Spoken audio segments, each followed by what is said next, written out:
नमस्कार। हम लघु गुणक में भाग के सवाल देखेंगे आज। लघु गुणक में भाग के लिए आपको सबसे पहले नियम जैसे आपको पता है कि जब लॉग में भाग करना है तो लॉग के मान को आपको घटाना पड़ेगा। ये आपका नियम रहेगा। जहाँ आपको लॉग के सवाल किए जाएंगे, आपको ये सवाल दिया गया है 486.0 भागित 33/25। अब आप इसको भाग करिए, मान निकालिए। तो इस सवाल के लिए पहला नियम है, आपको इसको लॉग में कन्वर्ट करना पड़ेगा। जैसे आप गुणा के सवाल करते थे वैसे ही कैसे अब ये भाग के सवाल रहेंगे। तो सबसे पहली स्टेप रहेगी, आप लॉग में कन्वर्ट करिए। लॉग में हम कन्वर्ट करेंगे तो ये माइनस का हो जाएगा। भाग माइनस का होता है। दूसरा मान हमारा लॉग 33.25 आ जाएगा। ये आपका मान लिख लिया हमने लॉग में। अब आप इसमें लॉग टेबल में जाके इसका लॉग में मान देख लीजिए। लॉग टेबल में आपको 48 का 6 देखेंगे, 48 का 6 देखेंगे आप, तो आपका मान आ जाएगा 68। टेबल जाके देखिए आप, 68 छठा देगा। फिर आप पूर्णांश बनाएंगे तो पूर्णांश आप संख्या गिनेंगे 1 2 3, 3 संख्या गिनी। दशमलव के पहले आपने जो 3 संख्या गिनी उसमें धनात्मक में 1 घटा दिया जाता है, तो आपका इसमें पूर्णांश हो जाएगा 2। इसके बाद दूसरे का भी मान देख लेंगे हम। दूसरे का मान आएगा आपका 33 का हम 2 और 5 देखेंगे सारणी में जाके। 33 का हम 2 और 5 सारणी में आप जाके देखोगे तो आपका मान आ जाएगा 52 17। 52 17 आपने देख लिया। अब 52 17 के बाद आपको इसका पूर्णांश बनाना है, तो आप संख्या गिनेंगे 1 और 2 संख्या गिनी है आपने।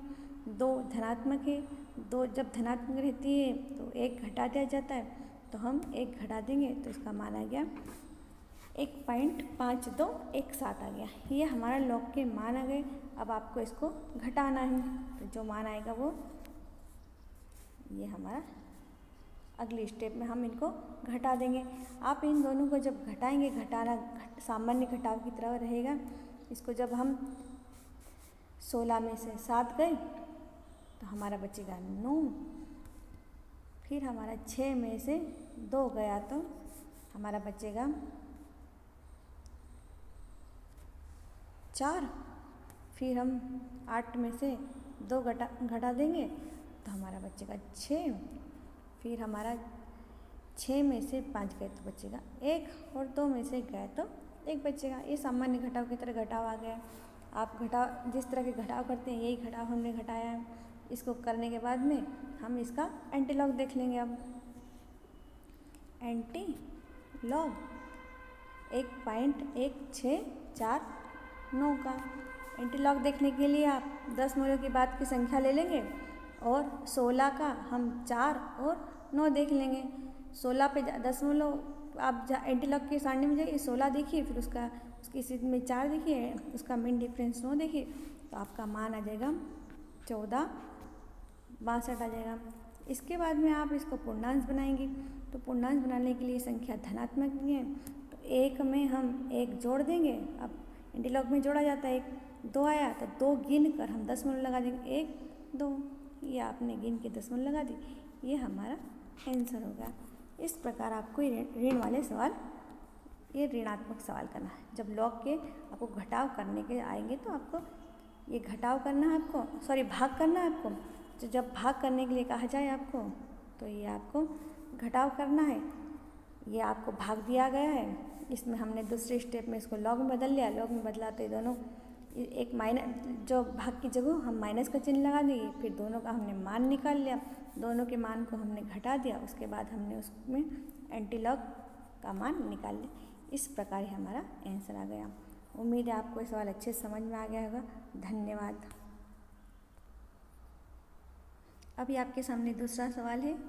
इसमें आपको दिया गया है 0.00236 में आपको भाग देना है 42.18 का। तो आपको इसको लॉग से करना सवाल। तो इस सवाल को कैसे करेंगे, सबसे पहले आपको पता है, सबसे पहले हम इसको लॉग में बदल लेंगे।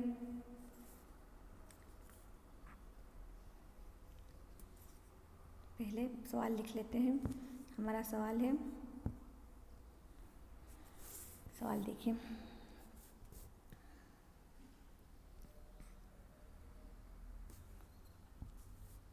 जीरो 0.00236 भागित 42.18।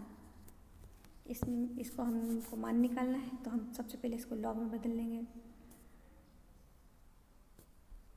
0.0236 भाग की जगह हमारा चिन्ह आ जाएगा माइनस का, लॉग 42.18। अब आप इसका टेबल का मान निकाल लेंगे, लॉग का मान ज्ञात कर लेंगे। आप 23 में 6 का मान ज्ञात करेंगे, 23 का 6 देखेंगे तो आपका मान आ जाएगा 16।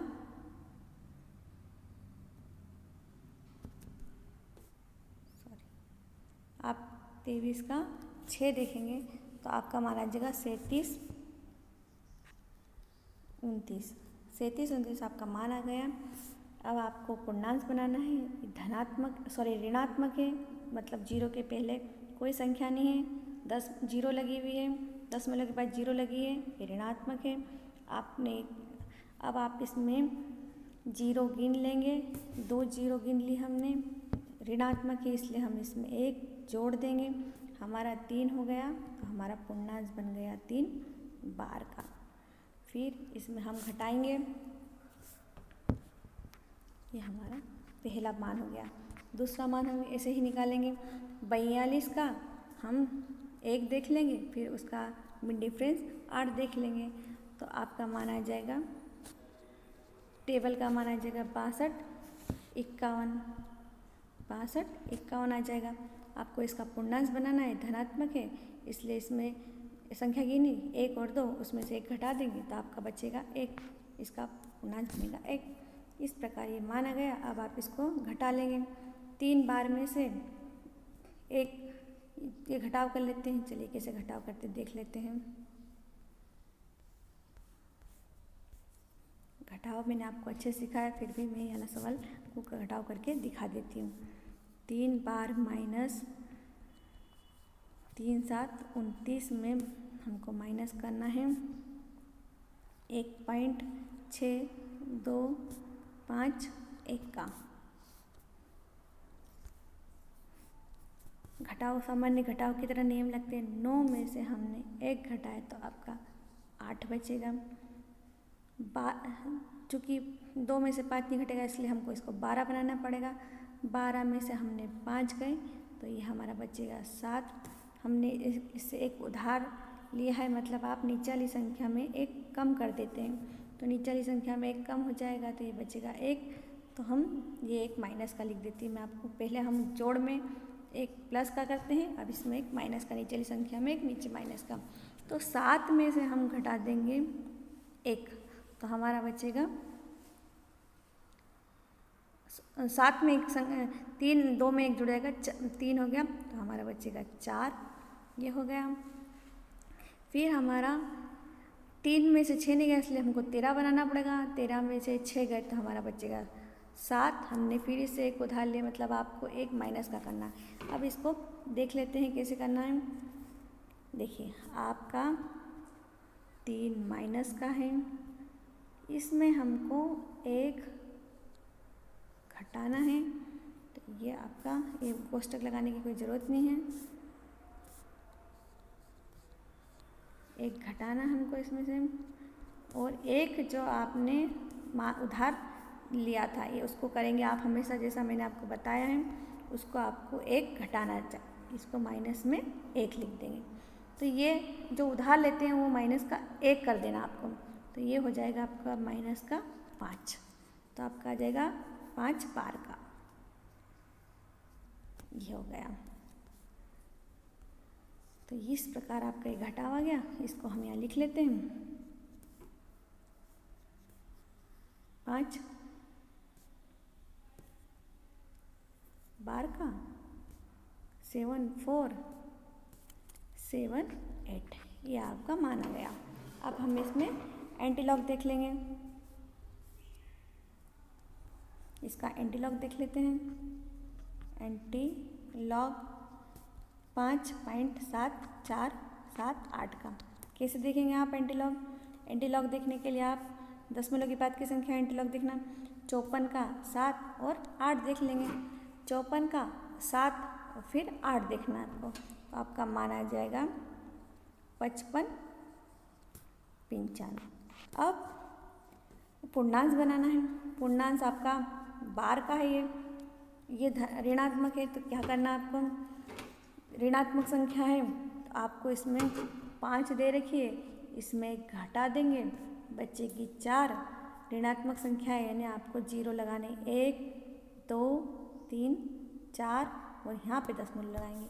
ये आपका आंसर होगा।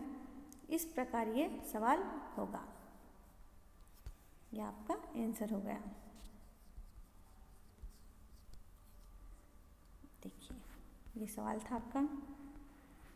ये आपको पहली स्टेप में सवाल करने के लिए दिया, हमने इसको लॉग में कन्वर्ट कर लिया, फिर हमने इसका मान देख लिया, मान देखने के बाद हमने इसको घटा लिया, घटाने के बाद हमें ये प्राप्त हुआ। इससे हमने फिर एंटीलॉग देख लिया, एंटीलॉग जो हमारा है वो एंटीलॉग को हमने एंटीलॉग का मान देख लिया, उसके पूर्णांश भी बना लिया, तो हमारा जो मान आया वो हमारा आंसर है। इस प्रकार एंटीलॉग के भाग निकाले, लॉग में भाग निकाले जाते हैं। उम्मीद है आपको अच्छे समझ में आ गया हो। बहुत बहुत धन्यवाद।